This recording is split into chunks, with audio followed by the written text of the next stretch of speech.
So good afternoon everyone, I'm Georgia. I'm a current master's student at the University of Canterbury. I'm currently in my first year of a 2-year program.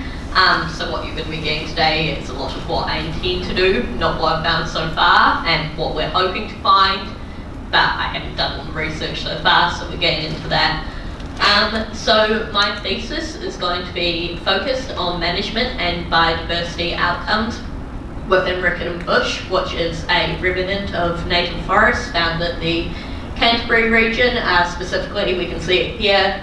It's in a very urban area, so all the management within there is done in a way to kind of keep that urbanisation out of the bush and stop the effects of the outside urban area reaching into the bush and impacting on biodiversity.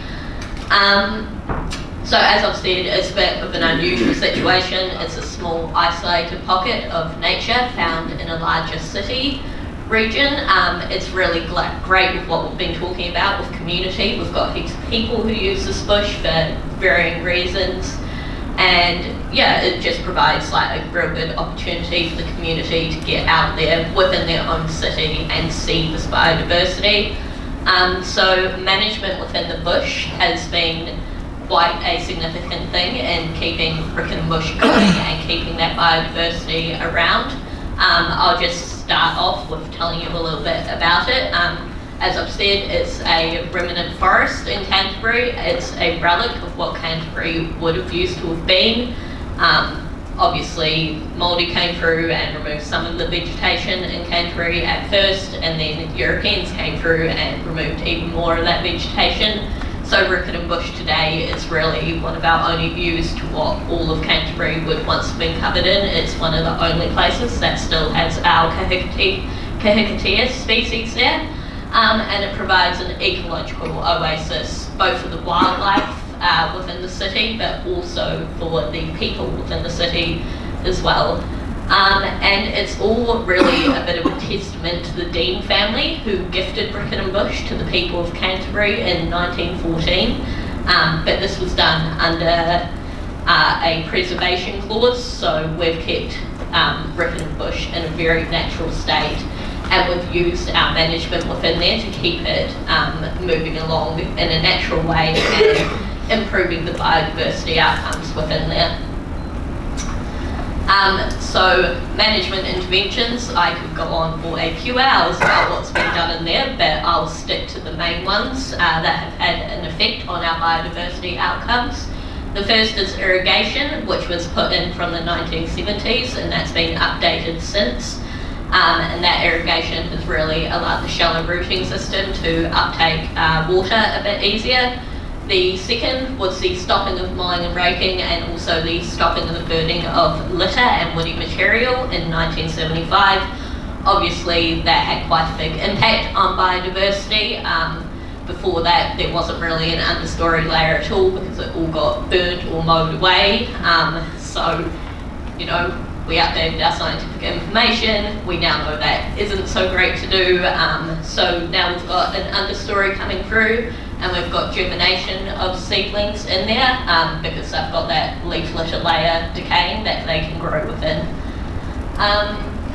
We've also planted margins and gaps within the bush. Some of you may know there were quite a few exotic species in there that got taken out, especially around the perimeter with the English oak. So planting any margins and gaps in the bush with native species have helped keep the exotics out of the bush, but also helped increase the amount of native species found within the bush. And then the final one is the predator-proof fence, which began being put in place in 2000, and kind of up to 2004 was when it was fully in place. And that obviously had very big impacts on biodiversity outcomes. It's allowed better bird establishment in the bush. It's prevented grazing of the understory from some of our pest species. And it's really made it a bit more of a safe sanctuary for birds and so on, just having it all be a bit of a safer place for them. So in terms of the bush itself, this is what I'm working with. We've got 5 different zones in there that we've identified.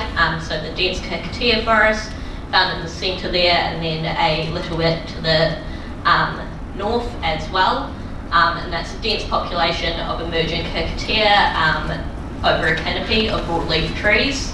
The broadleaf forest with scattered Cactea is the dominant type of the bush, and then we've got the Cactea and cabbage tree forests, which is found down here to the south, and that has a high density of cabbage trees interseeded with an intermediate coverage of Cactea.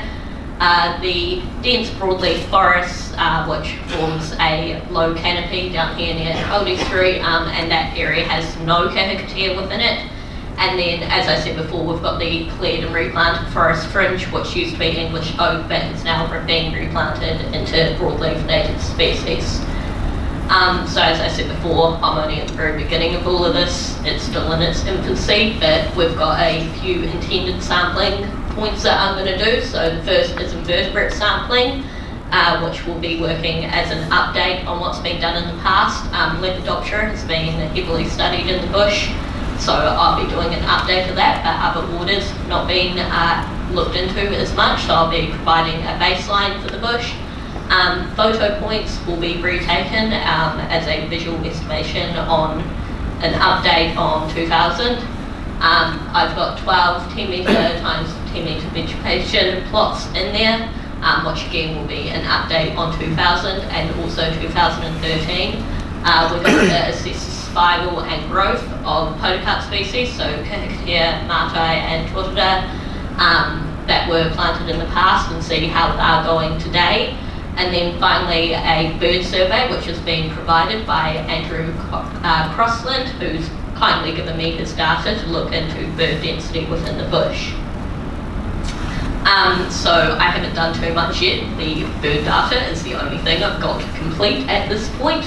As we can see here, we are seeing an increase over time in bird density within the bush. We're seeing more observations, which is a good sign for biodiversity outcomes, and at the moment we're attributing that to the fact that there's a predator-proof fence in place, and as well as that, we've got these are our top 5 bird species that we're finding in there. So we've got silver-eye, blackbird, fantail, starling and greenfinch, and all of them are coming through at a positive increase in observation between 4% and 73% so far.